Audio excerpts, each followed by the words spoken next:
વસાવા ઝીણાભાઈ તણાઈને જવાને લઈને દુઃખદ ઘટના બની છે। તેઓ ખેતીકામ માટે હળ અને બળદ સાથે નદીમાંથી પસાર થઈ રહ્યા હતા ત્યારે નદીના તેજ પ્રવાહમાં ફસાઈ ગયા હતા।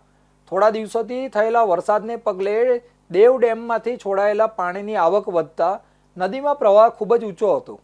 ઘટના બાદ તાત્કાલિક વહીવટીતંત્ર ઘટના સ્થળે પહોંચ્યું હતું અને શોધખોળની કામગીરી હાથ ધરાઈ હતી। વડોદરા જિલ્લાના વાઘોડિયા તાલુકાના ગોડાદરા ગામે આધેડ શ્રમજીવી દેવ નદીના પાણીમાં તણાઈ ગયો હતો।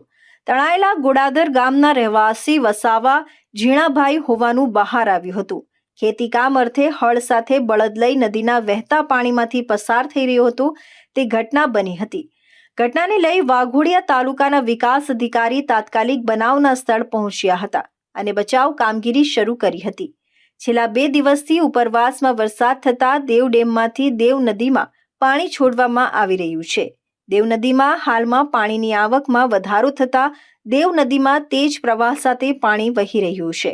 નદીમાં વહી રહેલા તેમજ પાણીના પ્રવાહના કારણે આધેડ શ્રમજીવી તણાયો હતો।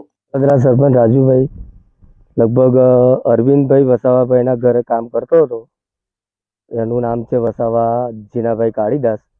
ખેતરે જવા માટે નદીમાં થઈને ક્રોસ થતો હતો લાકડું લઈને, બળદ પણ સાથે હતા અને અચાનક પગ લપસી જતા પડી ગયો નીચે। એટલે બળદ પણ તણાયા હતા અને લાકડું પણ એ થયું અને ભાઈને શોધખોળો માટે ગામના લોકો બીજા આવ્યા હતા, કૂદી પડ્યા હતા એના એ કરવા માટે। પછી મામલતદારને જાણ કરી હતી, ટીડીઓ સાહેબને પણ જાણ કરી અને અહીંયા આવી ગયા છે અને એની આગળ કાર્યવાહી હાથ ધરી છે।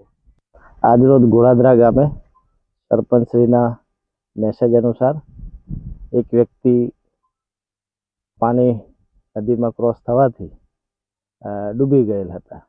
લગભગ 12:30 વાગે આ બનાવ બનેલો અને ગામ લોકો તરવૈયાઓ જે સ્થાનિક છે એના દ્વારા શોધખોળ હાથ ધરવામાં આવેલ હતી, પરંતુ પાણી ઊંડું હોવાના કારણે એ વ્યક્તિ મળી આવેલ નથી।